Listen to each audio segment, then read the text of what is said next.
All right, let's talk RC drifting, bro. My name is Ross Burton. We're in Jackson, Missouri, and you're at the Grip.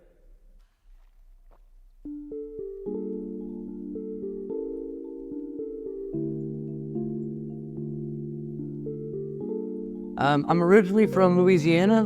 My family moved around a lot. We ended up in Portageville, Missouri. It's about an hour and 15 minutes south of here.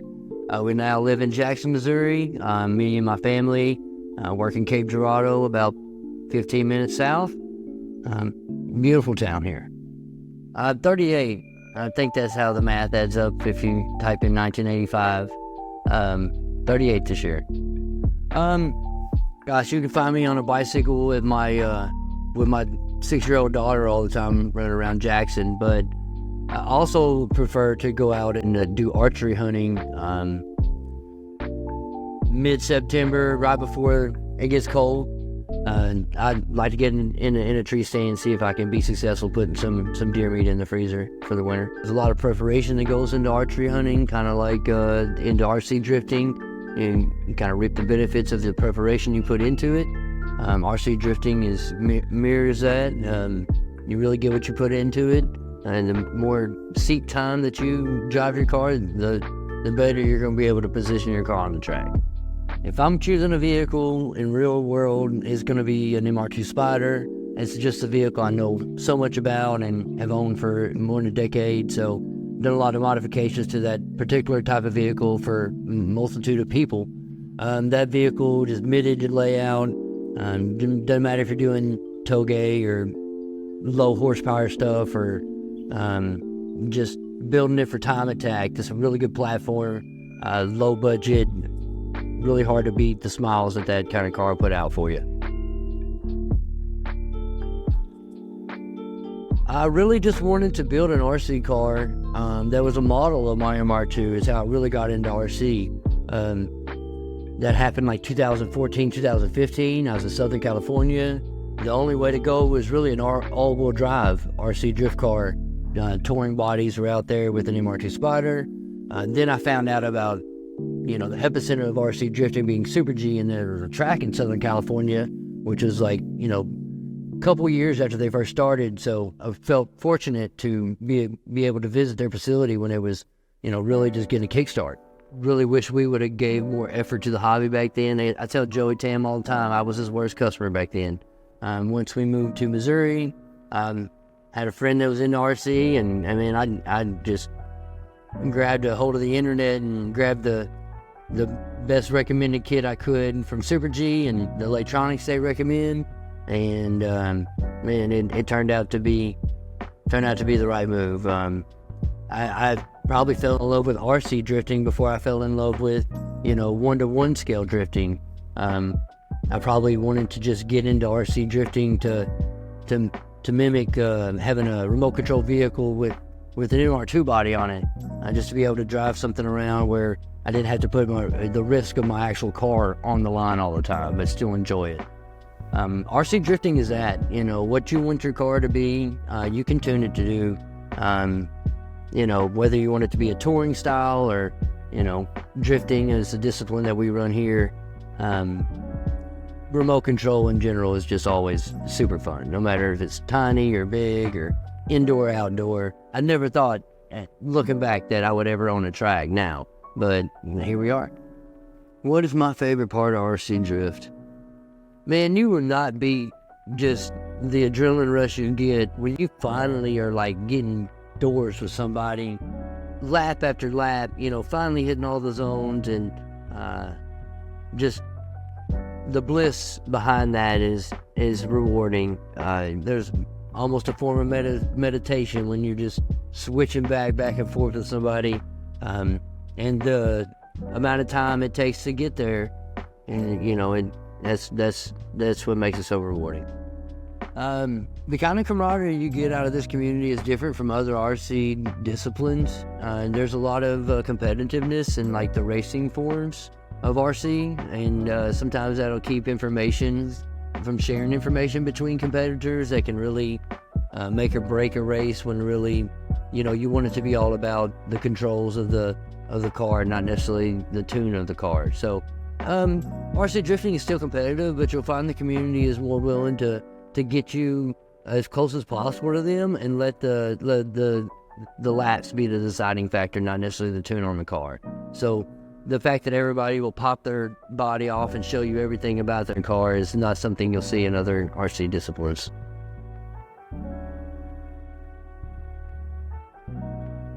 Okay, good question.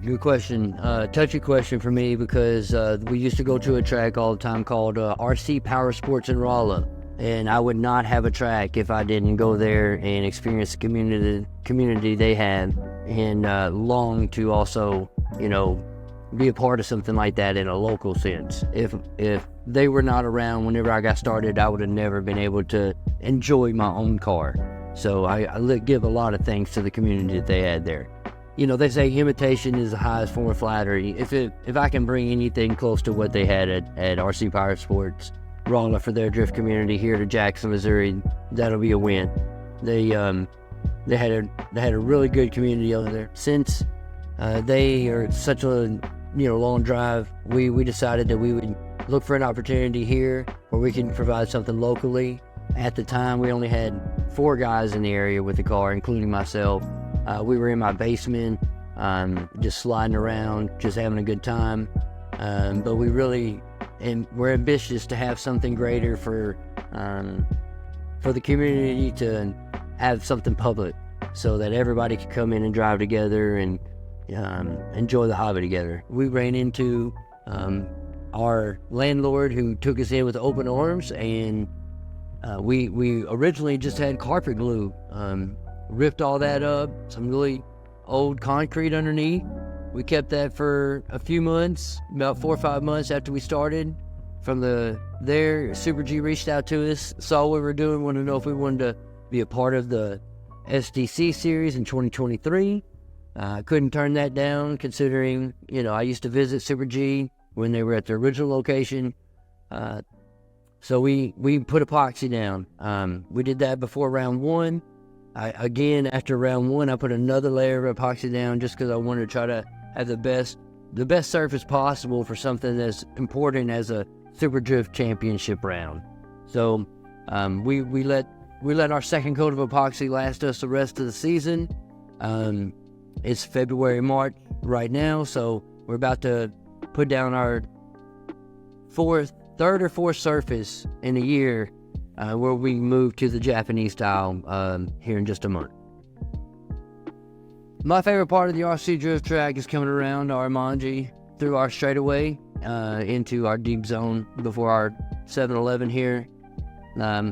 We have a big steel beam sticking a few inches off of our wall, and it's always been our goal to make sure we protect everybody's car from that beam. So one of our first few members here took a lot of time in building like a Japanese replica of a Japanese bus stop, and it's held up to this day. Tough, but still forgiving, and coming around that at high speeds and chucking it in is probably one of the best parts about this track. I think Lateral Grip has a unique atmosphere. We share our facility with the gym. Our landlord's nice enough to let us use their facility when they're not here, to house like some pit areas when we have events and special things going on. I think we're family oriented, and you can bring your family in here and have a good time. We have free water all the time for everybody, and the community here is very, very helpful. They're gonna let you come in and drive and get your feet wet and enjoy yourself. But if you look like you're struggling, there's gonna be somebody asking you, hey, if there's something that we can do to enjoy, help your experience. You're gonna find good quality people that come here. No matter, what walk of life they're walking, they're going to be into the hobby, and they're going to be about, trying to enjoy it with you and sharing their information so that you can enjoy it together. And absolutely every personality, there's people that come in and don't talk very much, that you kind of gotta dig in and then say, hey man, if you're getting on the track, you gotta yell, bro. You gotta yell, man on track. You gotta yell. Usually with your chest. You can't be an introvert and get everybody on the track to stop driving. So there's a few barriers that you got to cross to really, get people comfortable with the track and the track rules, and the intimidation factor of, people flying around the track and you've never been on it before. So, come take a look, watch a couple people do laps, take your time, enjoy yourself.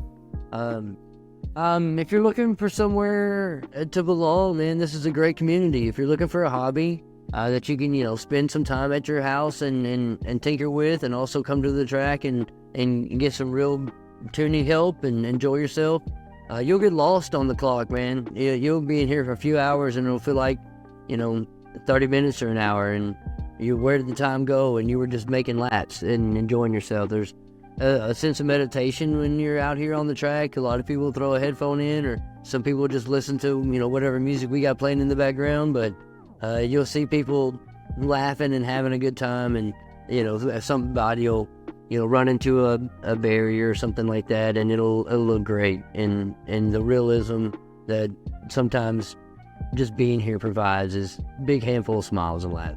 If you're not RC drifting yet and you're really interested in it, you're watching some YouTube videos and you're watching this video, you've got to be into it. So what you need is just a first-hand experience. And the real problem with RC drifting, unless you know somebody, is it's hard to drive a car if it's not tuned. It's hard to tune a car if you don't know what you're looking for. So you really need somebody's help.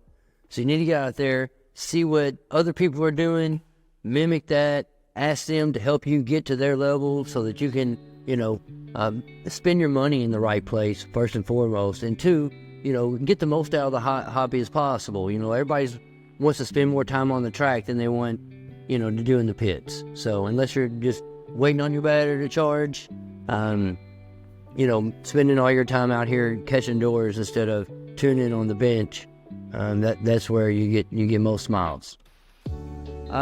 So we have this Missouri coming up March 9th. It's March 9th here in Jackson, Missouri, 414 East Main Street.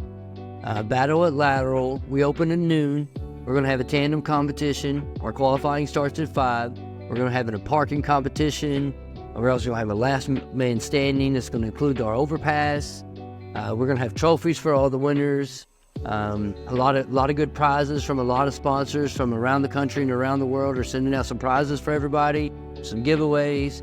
Come enjoy yourself, come have a good time. Just another excuse for you to make a trip to Lateral Grip.